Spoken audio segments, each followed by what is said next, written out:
Trade and Industry Minister Rob Davies spoke about diversifying the economy and about the digital revolution and how South Africa needs to step up its game in order to enter into the global digital economy.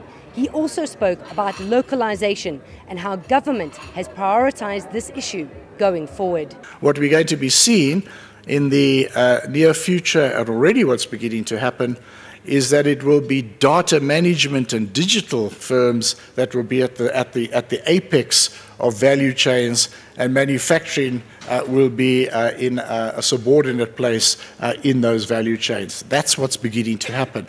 And it's all associated with the adoption and development of new technologies, and in addition to what I just said, the digital technologies will be applied in industries. We already see this in South Africa, but we're not by any means at the cutting edge of this. We see this in the form of robotics. We will be seeing it in the form of the Internet of Things, in the form of 3D printers, in the form of artificial intelligence.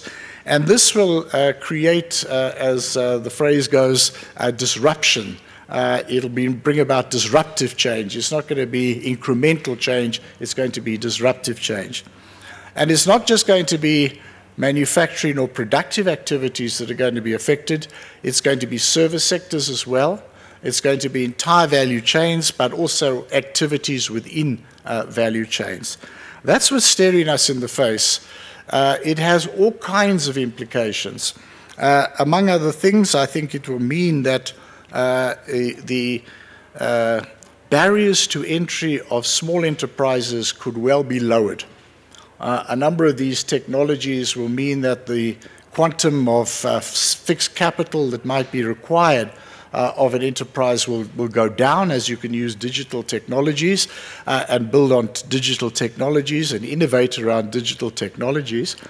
But at the same time, I think it's going to have huge consequences for workers, because workers will be involved in production processes in which increasingly they will have to master some digital technology and probably will require some post-school education as a point of entry into industrial processes. We're already seeing this in South Africa.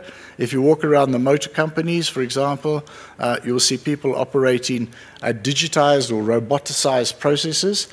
When I speak to those people, they've gone to TVETs, they've had some form of engineering or ICT-related qualification. That seems to be the base of entry into industrial activities. Gia Nicolaides, Eyewitness News, Nasrec.